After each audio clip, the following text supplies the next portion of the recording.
দেশের সবচেয়ে বড় চিকিৎসা কেন্দ্র ঢাকা মেডিকেল কলেজ হাসপাতাল, যেখানে মানুষ আসে জীবন বাঁচাতে, সেই হাসপাতালই পরিণত হলো রণক্ষেত্রে। গত ৮ এপ্রিল ঢাকা বিশ্ববিদ্যালয় এবং ঢাকা মেডিকেল কলেজের শিক্ষার্থীদের মধ্যে চলা রক্তক্ষয়ী সংঘর্ষের আজ এসে পড়ে হাসপাতালের জরুরি বিভাগে। মুহূর্তের মাঝেই থমকে যায় সব ধরনের চিকিৎসা সেবা।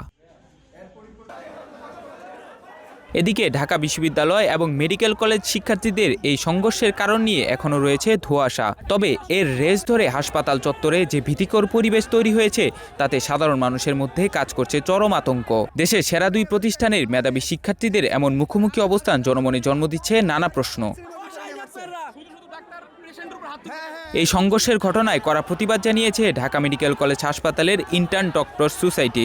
শুধু প্রতিবাদী নয়, চিকিৎসকদের নিরাপত্তা নিশ্চিত করতে তারা ঘোষণা করেছেন ২৪ ঘন্টার কর্মবিরতি।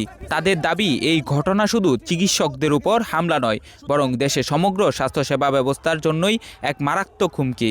এর পরিপ্রেক্ষিতে একটি তদন্ত কমিটি গঠন করা হয় এবং ঢাকা মেডিকেল কলেজ হাসপাতালের ইন্টার্ন চিকিৎসকরা ৪৮ ঘন্টার কর্মবিরতি চান এবং আজ শনিবার ঢাকা মেডিকেল সকল স্তরের চিকিৎসকদের নিয়ে একটি বিক্ষোভ কর্মসূচি অনুষ্ঠিত হয় এবং বিক্ষোভ কর্মসূচির পর তদন্ত কমিটির সাথে আমাদের কিছু কথা হয় এবং তারা আমাদেরকে জানিয়েছে তদন্ত কমিটির একটি ড্রাফট প্রস্তুত হয়েছে। ঢাবি ও ঢামেকের শিক্ষার্থীদের এই দ্বন্দ্বের বলি হচ্ছেন সাধারণ মানুষ।